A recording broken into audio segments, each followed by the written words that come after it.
This is a video response to Suicidal Optimist, who has done a few videos in the past about me. In fact, I think that most of the videos he has done are about me.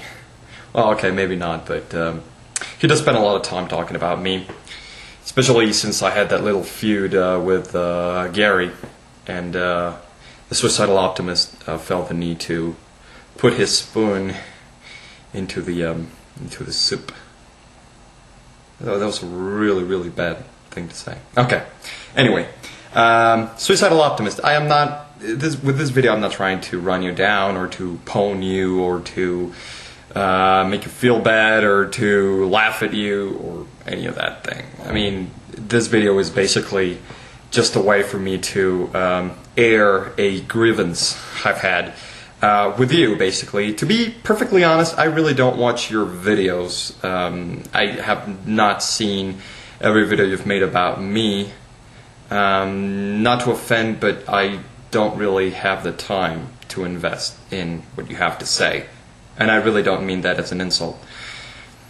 But there is one thing that I did notice about a couple of your videos, especially in the title of your videos, and I think that I should address it because it's a logical fallacy, and I just wanted to point it out to you. Now, again, I'm not trying to pwn you or ridicule you in any way. I'm just trying to point out this fallacy, and you'll probably see it yourself, and the people that are subscribed to you will probably see it as well, because it's very simple. I mean, the premise that you're using here is that, you know, what kind of scientist can I be, what kind of therapist can I be if I do X or Y? Now, I don't know if you have noticed, but it is a non sequitur. That means it does not follow. It's very simple, you see. I know that you have a problem with me. I know that you do not like me. I know that you don't agree with what I do in my free time. And that is fine. I'm not going to argue about that. If you think that I do X or Y and you think that it's wrong, or you think that I shouldn't do it, or you think that it's bad or nasty or whatever, I'm really not going to argue about that. You don't like me. That's it. You don't like what I do in my spare time. That's it. The non sequitur it stems from the fact that you then claim that because I do X or Y, which you do not like, I couldn't be a good scientist or a good therapist. Now, why does not follow? It's very simple. It's because one thing does not necessarily affect the other one. It could affect it, but it may not. If you want to claim that I'm not a good scientist, then you have to bring forward the evidence that I'm a bad scientist.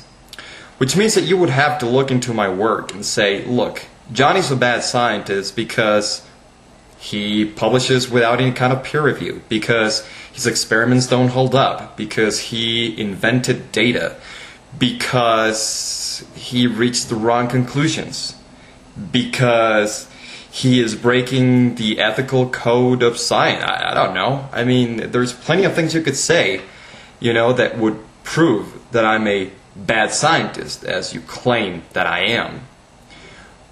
When it comes to being a therapist, I mean, bring forward the evidence that any of the patients I've had, by the way, I'm not doing therapy right now, but bring forward the evidence that any patient that I've had, you know, has gotten worse because of me, or has had any kind of problem, or that I have not really helped them out. I mean, just bring forward any evidence that what I do professionally is in any way dysfunctional because of what I do in my spare time.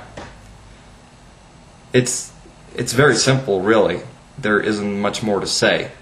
Now, you can claim that if I do this in my spare time, or I do that in my spare time, it's evil, it's bad, it's immoral, whatever. But to jump into the conclusion that because I do X or Y and you don't care for it, that means that I am a bad scientist or a bad therapist.